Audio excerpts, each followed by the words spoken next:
Hello, welcome to this special edition of Countercurrents. Countercurrents, normally I'm broadcasting from my home office, but today we're in Moscow. We're at the Valley restaurant, a Georgian restaurant, incredible place. Its owner, Mamuka Pipia, has graciously invited us, and I'm here with my old friend. Well, we've known each other for a while. We're both the same age. Both the same age. Pepe Escobar, and my new friend Alexander Babakov. Alexander is the deputy in the Duma, so he is an important legislative figure. But he also happens to be an expert on China and the policy of Russia towards China.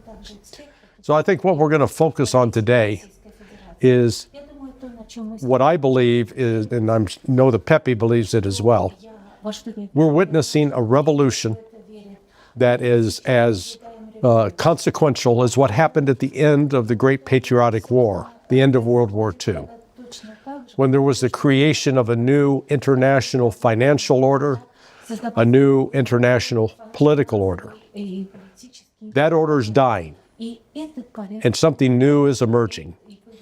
And the major player in that, it's BRICS, and it involves Russia and China as the two leading elements that I think this war and the special military operation in Ukraine has really triggered. So, gentlemen, thank you. Thank you, Alexander. Enormous pleasure, and thank you, my friend, of course. So let's start with Pepe. You have just completed a journey on the old Silk Road, yes, and the new Silk Road, yes. And you've been to China in ways that most Westerners have not. So give us what's taking place in China now? How does that figure in and connect with this emerging new world order? Well, this is a subject that we could spend days in this fantastic Georgian restaurant just scratching the surface. But okay, let's try the Hollywood version. Sure. Not 25 words, a little bit more. This for me was a personal project because I am a Silk Road guy. My first Silk Road trip was immediately after the Hong Kong handover in 1997. And then I came back in 98. And then in the beginning of the 2000s, end of the 2000s, and I wanted to retrace the ancient Silk Road starting from Xi'an, former Shanghan, imperial capitals, during the Tang Dynasty, the biggest and most sophisticated city in the world, crossing the Gansu corridor, getting to Dunhuang, where you have the most extraordinary grottos, where you have some of the best iconography of Buddhism anywhere in the world, and then to Urumqi and Xinjiang, and do a loop in Xinjiang, crossing the Taklamakan Desert. So this is really a dream trip. But we have the ancient Silk Road, historic, cultural, Buddhist elements. And as you mentioned, you have the China with the new Silk Roads inside. For instance, part of the trip I did on high-speed rail. I left Gansu to get to Urumqi, high-speed rail. I arrived at the station, the southern station in Urumqi, and I thought I would recognize it. No, they told me, no, there's another downtown. I said, I am in downtown. Oh, you're not. This is the second downtown. There's another one, and you have to take the highway to go to the main downtown. So this is how an enormous Chinese city in the middle of the desert, 4,000 kilometers away in Beijing, develops in 10 years. We leave Urumqi to go to the oasis in the Silk Road. What do we see? A forest of solar panels, a forest of wind turbines. We have those solar farms that irradiate light for over 100 kilometers. And you see everything electrified. So then you start asking questions. And they tell you, of course, Xinjiang has so much energy that we sell our energy to the rest of China. So Xinjiang today is not only very important in terms of mechanized agriculture. By the way, we saw a lot of concentration camps in those cotton fields. Not. Yeah. We talked to ladies, they were picking cotton, they were explaining to us how it works. Private firms, they work for these private cotton fields for ages. They had good education, good salary. And one of these ladies was amazing. She was not picking cotton. She was cleaning the way for the machine to do a turn and then do mechanized agriculture in the cotton fields. So when you add that all up, when you see that you have those small oases in the Northern Silk Road, Southern Silk Road with the Taklamakan Desert in the middle, 450 kilometers traversed by 4 highways, state-of-the-art highways, protected from the shifting sand dunes. You have what the Chinese call the Chinese magic cube. These reeds and planted one after another, then 2 green barriers protecting from the shifting sands, and you have this immaculate highway in the middle traversing the desert.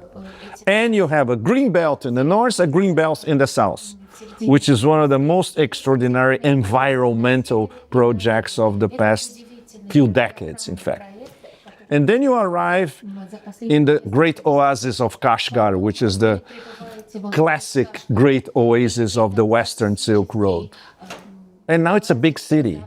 When I was there 20 years ago, you had a village, an old Uyghur village, very, very poor, and a small Chinese city, and they were not interconnected. Now you get there, you see this gigantic bazaar, ultra-modern and interconnected.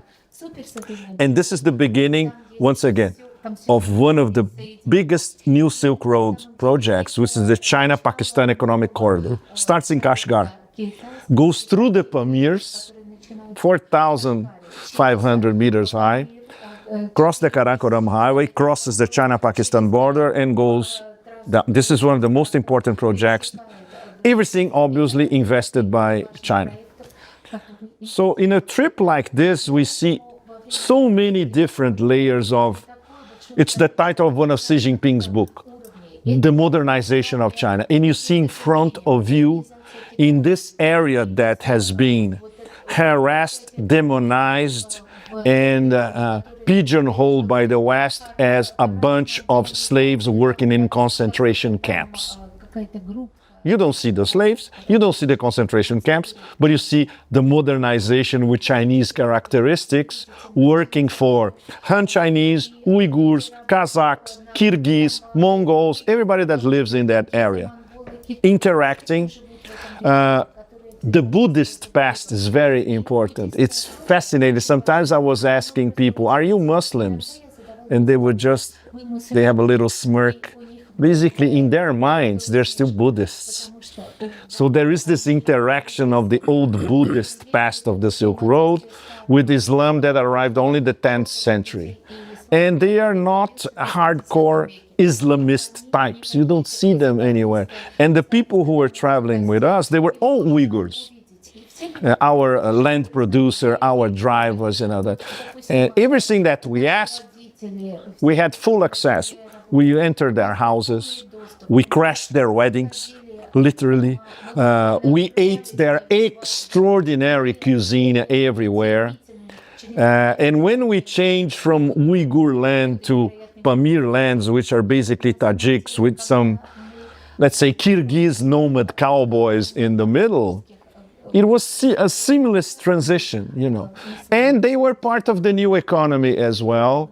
Everybody with you could be like a yurt in front of this absolutely ridiculously beautiful lake, 4,000 meter high, with solar panels, and the guy was on his phone all the time.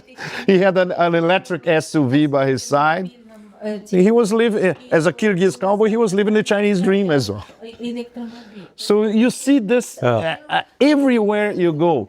You are in a small oasis in the middle of the desert, and you go to a hotel that is so modern that in Europe they don't even know that these hotels exist because everything is automated, literally.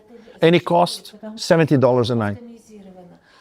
So these are just a few details, Larry. I wish I had the whole day, you know. Well, Alexander, one of the assumptions in the West is that Russia is too weak to be a partner with China.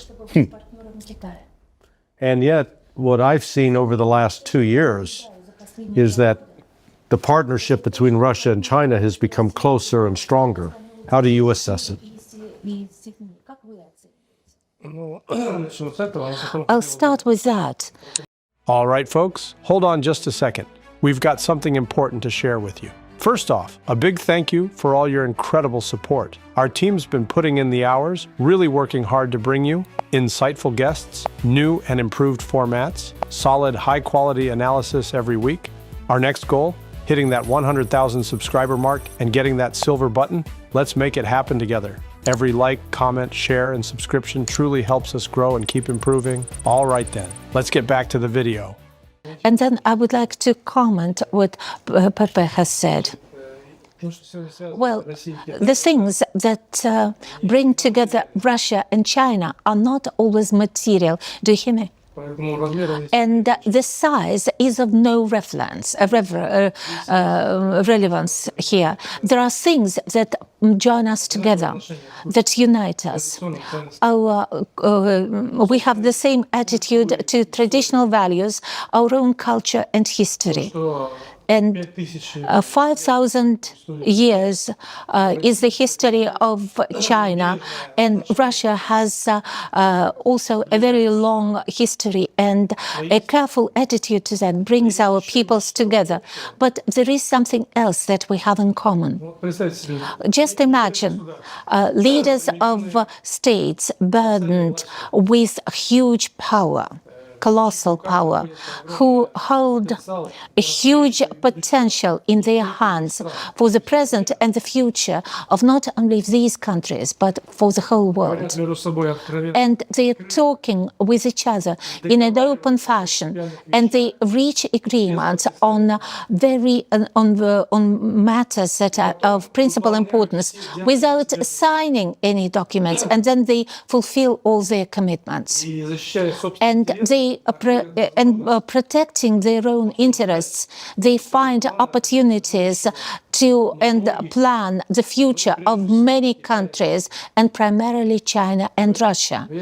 But to be honest, I enjoyed your description of China, and I enjoyed the love and the unbiased and objective fashion you were talking about modern China.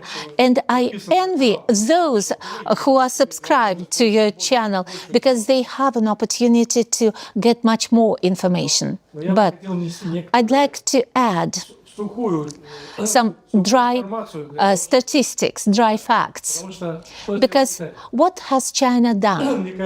It seems to me that your viewers would find it useful to understand that. In our opinion, China has demonstrated a unique opportunity, a unique capability to ignore those methods of influence on economies of other countries in finance, technology, else you can call it differently. We can call it, or some people call it, neo-colonialism elements. But no matter what we call it, this is an attempt to make other countries dependent on metropolis.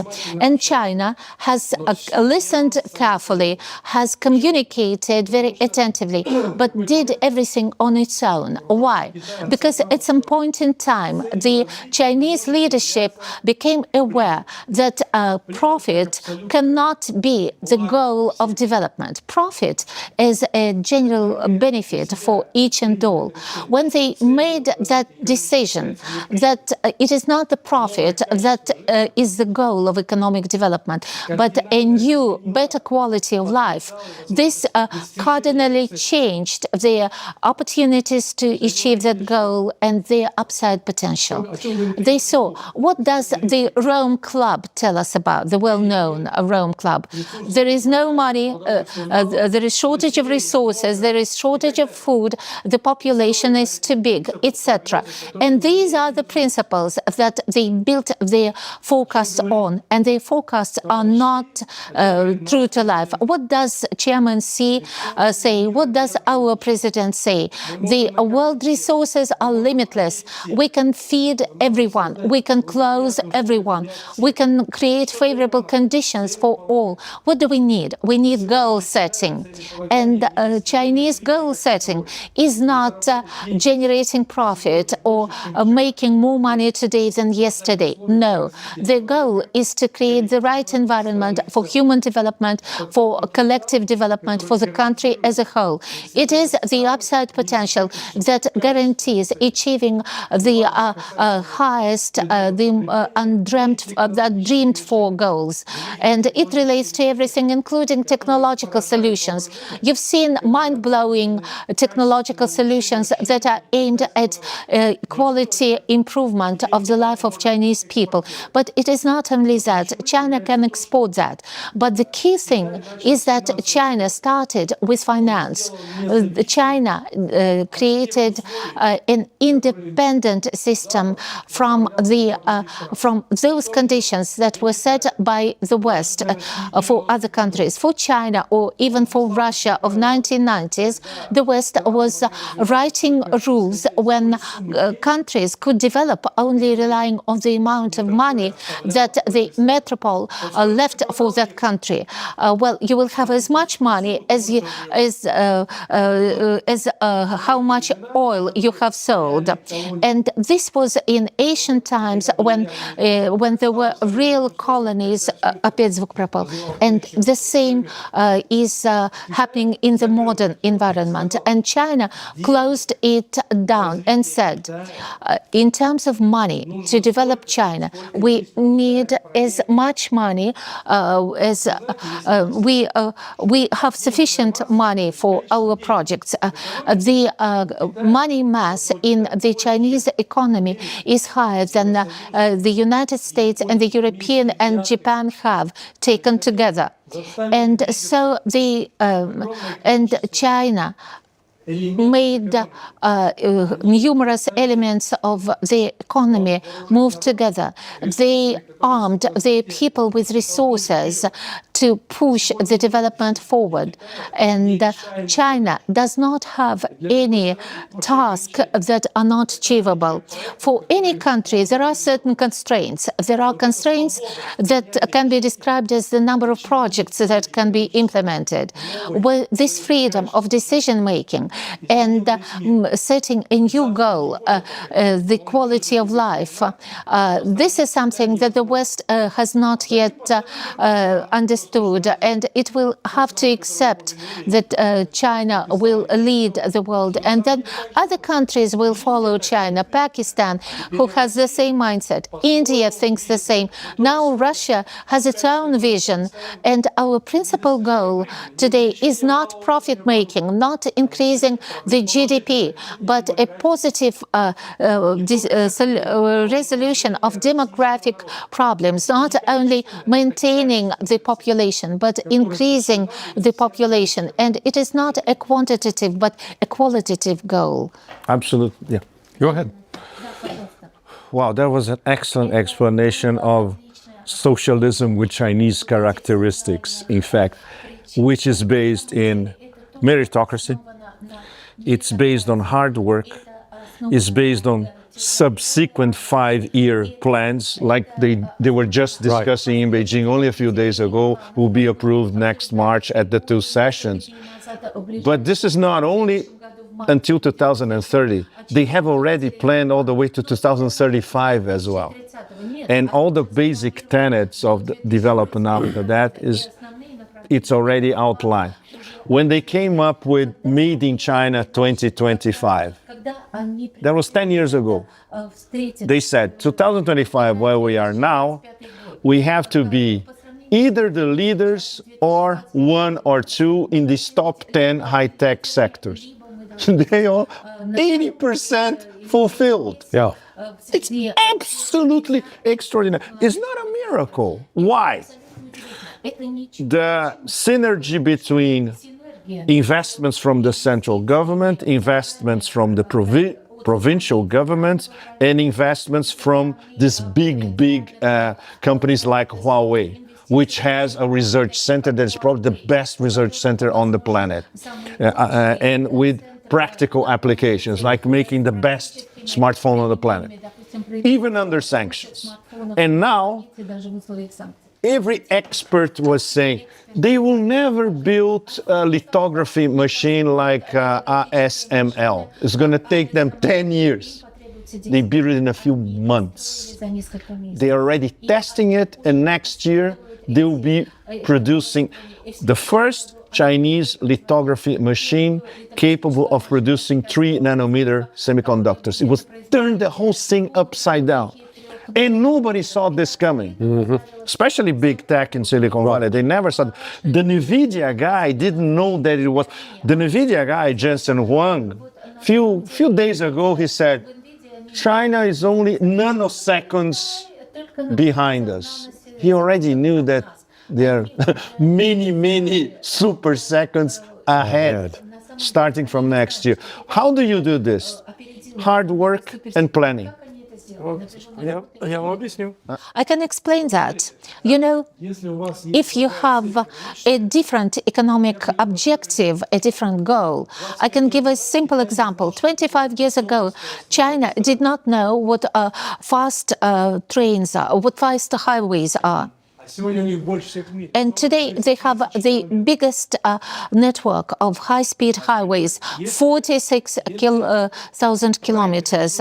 If this project is implemented in economy and the goal is generating profit, can they ensure maximum development? No. Why? Because construction of a high-speed highway is not an efficient project. It cannot be recouped. It cannot be repaid as a separate project, but as an element of an entire economic system that represents a new quality of territorial development, uniting them, bringing them together, engaging them, engaging the population in the economic process, tapping the regional potential and resources. They do not have to have a repayment of the project in that particular part. They will generate profit in other spheres. People are moving around, businesses developing, real estate, housing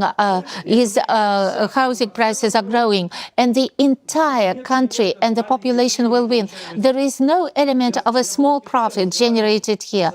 When I was in China, I talked to people who are responsible for planning, and I said, well, how do you manage to repay the costs of the high-speed highways? Are you selling tickets? He looked at me as if I was crazy and said, this is impossible. Speaking about recoupment of high-speed railways, actually the repayment is improving the life standards of all the people living in that area. But to do so, you have to put together not only building that highway, but you have to take into account all other spheres of economy. Actually, modern computation technologies can enable people to calculate everything, and they received an output from the computation. There is just an example, an individual example. There was a railroad built in Moscow that brought together all metro lines, and it actually inspired new life into the Moscow transport infrastructure. It was not yet completed, but it was already repaid because new housing was built, new shops and malls were built, a new infrastructure was built. If the goal is not profit, but the quality of life and development, the development is much more dynamic than development in any country. And China has done it, and it is the real result. They are not talking about it openly, but if you use this terminology, they will be surprised why you know it. Are you as surprised, or well, let me rephrase that. Think back 4 years ago, and then look where the relationship is now between Russia and China. Did you anticipate it would be like this, or is it surpassed your expectations? Ну, вы знаете, Well, you know, на самом деле трудно предвидеть что-либо. Я не любитель прогнозов. it's hard to predict. I don't like forecasts. I try to analyze the actual situation and draw up plans that is more justified. What was the mistake of the U.S. government, of the U.S. leadership? They tried to preserve what cannot be preserved. Whereas in actual fact, they would win much more if they accepted the situation, adapted to it, and tried to maintain their influence. When there is a sinking ship, you cannot preserve your influence. Maybe it is not sinking, but it is shrinking. And the territory you influence is shrinking too. And the influence is reducing because the methods applied to promote your influence are not working today. You have touched upon a very important topic, electricity. What is electricity today? This is the foundation of not only economy. This is the foundation for the development of a new phenomenon, as such new phenomenon as artificial intelligence. AI is not only formulas. First of all, AI is electricity. If you do not have electricity, you will not be able to be at the very top of artificial intelligence development. And that's why artificial intelligence is the future. And there are only a few countries who will be able to afford artificial intelligence. There will be the rest will be consumers, but those who will own artificial intelligence will have the upper hand, and they will have to have resources and capacity to process data. They will have to have electricity and everything else. And if you look at China and Russia, Russia has a huge upside potential. But as long as you are looking at the US and China, the US will have to put 67 gigawatt of generation capacity put on stream this year, and China will put 480 gigawatt of generation capacity into operation. And if not today, after some time, it is not the question of capacity, but that opens up new technological opportunities. And if you try to fight with China by imposing constraints, we will not supply you with chips, you are not allowed to trade with that party or with that country. Such restrictions are not working because globalization has created other ties and connections that are non-destructible. And today, the United States will lose if they apply old methods. But if new methods are applied, the United States may maintain its influence, but you will have to fight for that. You know, it looks like the United States is captive to a stereotype about Russia and China. Yes. That is, predicated on they're godless communists. They have no innovation. Everything they have to steal from someone else. And they really need us. That China and Russia can't get by without us. And yet, you've seen that all of that is false. Well, it's the exceptionalist mentality. No? You live in the US, you know how it works, and you work inside the system, and you saw how it works in the system. Yeah, what do you think the prospects are now for, like Russia, as a result of the special military operation and ensuing sanctions? Was used to buy Boeing aircraft or Airbus, or both? Before that, we used to build our own airplanes. This is why the sanctions have put us back on track in a situation when we understand and we are not going to abandon it. We are going to manufacture our own airplanes. Yeah, and that's my understanding is in the last couple of months, Russia has tested already, flight tested. Yes. Two new commercial airliners. that will, so you no longer have to buy from Boeing or Airbus. And what do you think the prospects are that Russia will sign an agreement with China, and China, with its industrial capability, will start producing these aircraft? Can you imagine China mass producing these Russian commercial airliners? This is something they can do like this. Can I ask a question to sure. Alexander? Absolutely. I think it complements what we're discussing. The Chinese launched the Go West campaign in 1999. Okay, we developed the eastern seaboard. We're starting to develop the center. We need to develop Xinjiang and Tibet. This was quarter of a century ago. Do you see any similarities with President Putin? One of his top priorities is the development of the Far East, Siberia and the Far East. Are they complementary projects? And do you think that President Putin looked at the Chinese model and said, okay, what they did east to west, we can do here from east to west. What they did from west to east, we can do it on the opposite here.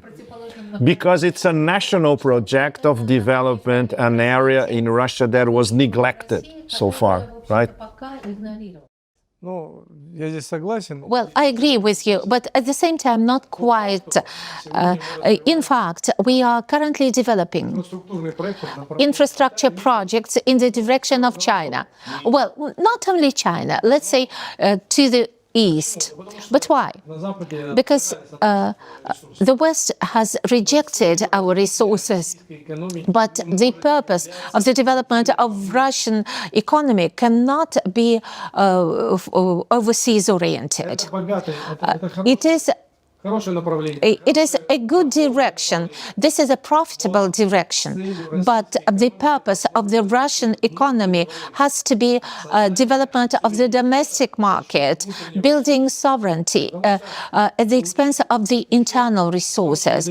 Because getting an effect and reclaiming your sovereignty at the expense of external sources is something that no country can do.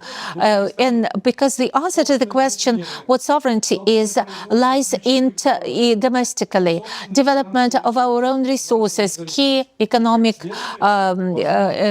industries and financial resources. And as a consequence, we'll get an opportunity to define our goals and our agenda to achieve our own objectives. This is what sovereignty is about. Therefore, the change of this geographic the directions or orientation is not the root cause, but the consequence, because Russia has revised its development concept. What the West fails to understand, yes, of course, we can go back to the West on our own terms and conditions, but this will not be our goal, but the consequence of our development. This is why I'm confident that we've been discussing it with Larry. Sanctions proved to be helpful because they changed, reshaped our mindset, and they gave an answer to the question, who are you? What are you, Russia? You are a sovereign state that is able to actually provide for itself. And this new understanding enabled us to build our economy, policy, and our life in a new way, as a whole. The sanctions angle is fundamental, because even under sanctions, Russia has this national project of incorporating the Russian Far East and Siberia to the rest of the Russian economy, which is what the Chinese did 25 years ago, incorporate the West to the Chinese economy. But in terms of sanctions, for instance, when we travel in Iran, and we see what 40 years of sanction does to a country. You arrive in the port in the Caspian, you think that you are in the 1970s. Right. Nothing is modern. They have to catch up, and of course, because there was no possible investment. But at least Russia, you are already in a much higher stage. Что сделал Запад? What did the West do? Ну, мы не можем говорить, We cannot say that everything is negative. We cannot underestimate the perspective and potential of the West and its strengths. The global system, let's take the financial system. Its dominance is not because dollar is printed in the United States, but all institutions, the majority of institutions worldwide, support the dominance of dollar. It is the International Monetary Fund. It is the International Bank for Reconstruction and Development. These are insurance companies. The entire system is built in such a way so that it preserves the reign of dollar. But let's ask this question. Can any country afford to use its own currency? нормально, да. Formally, yes. But realistically, no, because there is IMF, the International Monetary Fund, that has imposed the rules of issuance of currency and the rules of development. Why? We can ask this question, where? Until now, is gas price defined, oil prices are defined, and commodity prices are defined. Western countries, such as European countries or the United States, have built exchanges where do they produce oil or gas, they resell oil and gas, and they generate a delta. It is an answer to the question that it is a very comfortable form of control. You are producers and we can help you sell your products. But this system will not work. And the countries that have joined BRICS are asking this question. If our share of global GDP is 40%, why do we have to be guided by the prices that are defined elsewhere? And that's it. The West has created a problem for itself by opening the eyes of different countries to the system of relations that has been built. And no one can go back. Everyone understands it now. This is why countries are switching over to using national currencies in settlements. They start declaring the principles, the pricing principles for their products, and they want to build real trading and financial relations built on trust and justice. Where there is justice in trade, in customs restrictions and customs duties. This is the mistake that is made by the West. Well, the West is putting restrictions on itself and is closing down its development prospects. We touched on this in an earlier conversation we had with respect to Iran, because Iran is now in a new relationship with both Russia and China, and Russia and China together are in a new relationship with Iran. And as you said, Iran has been devastated by 40 years of sanctions. But now I would argue there is a light at the end of the tunnel because of with both Russia and China now saying, no, we're not going to play the sanctions game anymore against Iran. Do you agree that that's a game changer? That's one of the crucibles of this interlocking strategic relationships, in fact. We're talking about three interlocking strategic relationships, and they add to each other. It's like a very simple image.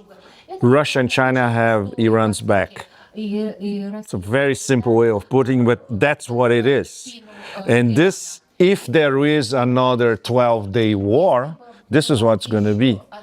As much as Iran and the Persians are so proud of what they can do by themselves with no friends whatsoever, but now they have two big friends right behind them. And I'm sure this is part of the consideration, certainly by the Americans, not by the Israelis, but the Americans are considering that now. Yeah. What do you think? Ну, я думаю, что I think that the problem is that for a long time there were rules defined, незаконно. not laws, but rules. And those rules were set up by those who were strong and imposed on those who were weak. And their strength was in economic power, in financial power, and military power. But life has changed. And the centers of influence today that have a potential, they also represent a force. And when a force talks to a force, it is a difficult conversation. And it is not a way to find solutions to questions. We need to find different methods of solutions based on respect and taking into account other people's position, and because everyone is equal today. And this situation is much more comfortable, and it attracts much more allies compared to a situation when I'm a strong man and I'm going to impose my rules on you. And this has changed the people's mindset. And to a certain extent, Donald Trump, President Trump, what did he start with? He started with an attempt to limit the influence of the Federal Reserve System. And the second, he became aware that the economy that was 70% consisting of the service sector, because the United States had already given away a real manufacturing to other countries, which means that value was created in one country and it was distributed in another country. But under the previous conditions, it worked. But now the services are not needed, whereas manufacturing is needed. And he wants to bring back the manufacturing. But it's challenging because you need competences, people, technologies, etc. And it is time-consuming. And by the way, the other countries are not a desert. China, Russia, other countries that have actual manufacturing capacity. Look at the automobile industry. China has killed all car maker giants. And you saw the numbers. Do you know how many car brands are made in China? 190. Brands. 190. Yes, Can you imagine that? Can someone compete with them? If you look at the quality and the prices of the cars, it is but a small example, because car making is an industry that a limited number of countries can afford, because there is a lot of materials consumed. There are spare parts needed, similar to airplanes, construction, etc. China possesses all that. Can the service sector gain a victory over the manufacturing sector? No. The manufacturing sector is what is underlying the service sector. And the West cannot win by imposing the services. When you have your manufacturing capacity, China and other countries can provide services that will not be inferior, because this is why those countries that have manufacturing, production competences will have the future. Yeah, who's got I'm sure some economist has developed a good measure of, let's call it the level of industrialization of an economy, as opposed to the level of financialization. Because I think your point that the United States gets this reputation of this strong economy, but it's, you understand the term cotton candy? You know, you can have a dinner of cotton candy and all you're going to do is get sick and still be hungry. That's a financialized economy. And I had a conversation 3 weeks ago with Mr. Galushka, who is a big advocate. You know, he comes from the Siberia and from West. He's got the #1 book in Russia on the economy. And he was making the point. He says, look, you can't be a genuine modern economy without an industrial base. Not industrial base. And the reality is the United States no longer has an industrial base. Absolutely. And that's, I think what we're seeing right now is China and Russia together, they're accelerating so quickly And the West, it looks to me, the West doesn't even understand it's being left behind. They don't understand, especially in Europe. Some in America do. In Europe, they are bypassed by history, literally, which is a very sad destiny for the best of European culture of these past centuries. In fact, they had forgotten how to be innovative in Europe because of this atrophied political elite, which is immensely mediocre. And, of course, they are not nationalists in the sense of defending national values in Europe. They look at this artificial EU construct, which doesn't mean anything. And any average European in Italy or in France or in Germany, you ask them, what is the EU? They don't know what it is. And they hate it on top of it. Well, what do they have? I mean, does Europe have anything that Russia needs? It's a very good question. У нас есть, в Европе есть In Europe, то, что нужно россиянам.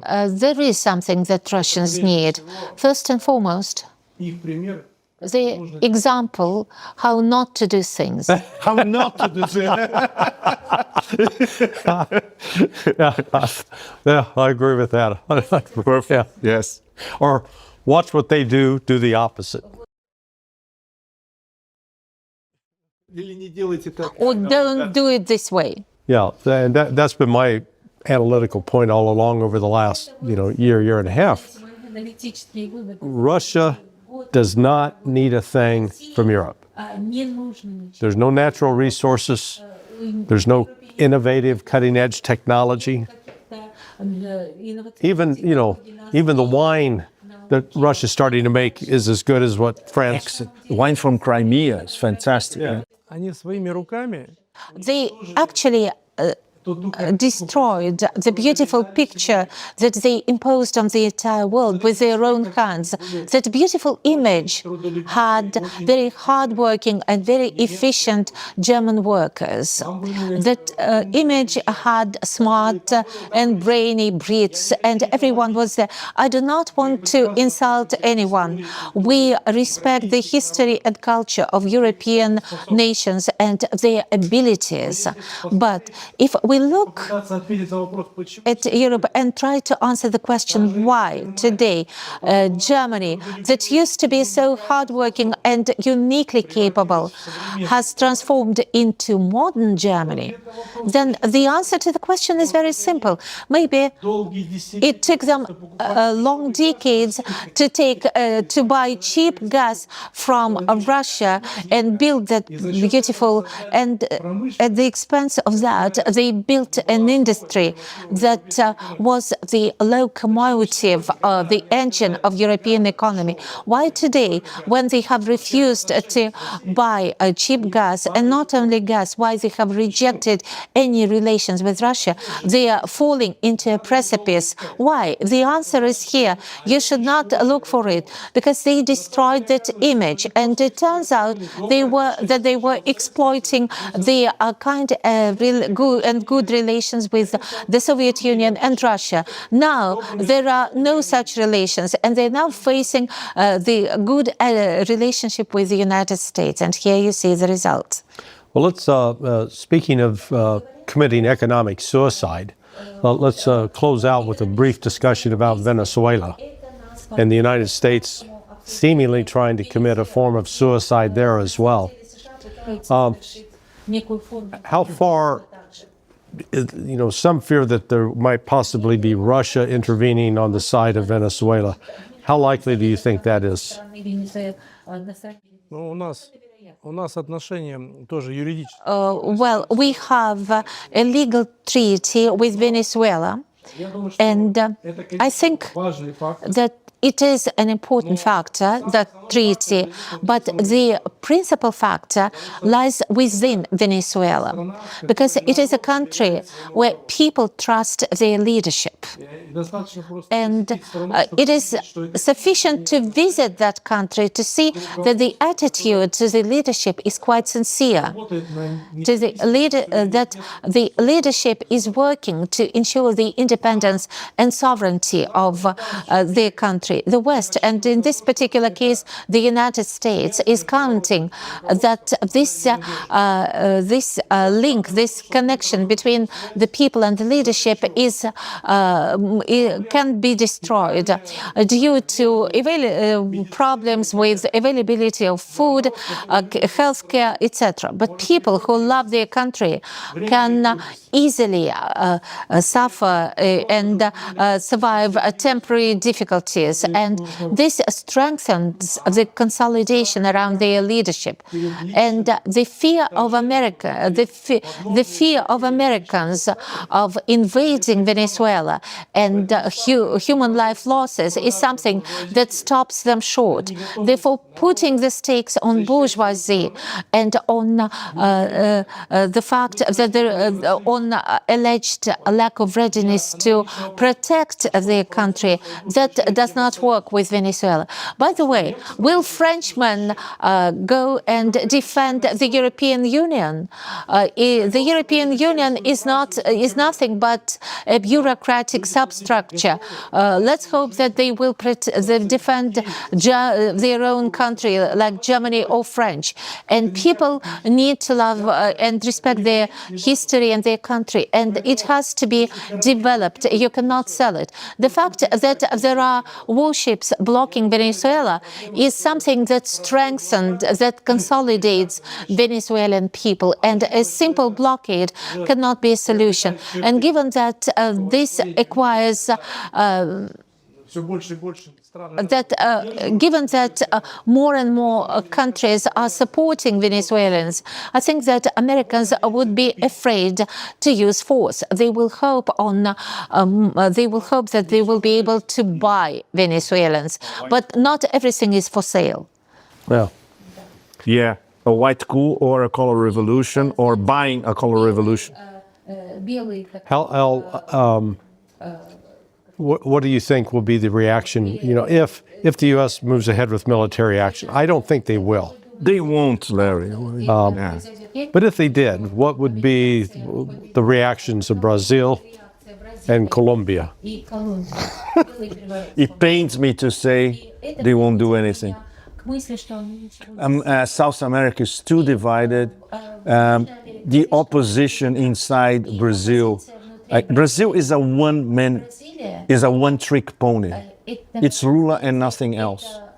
He's isolated against. It's horrible to say that, but there's nobody else apart from him. If he disappears, the country falls in the lap of the U.S., just like Argentina that disappeared as a new colony only a few days ago.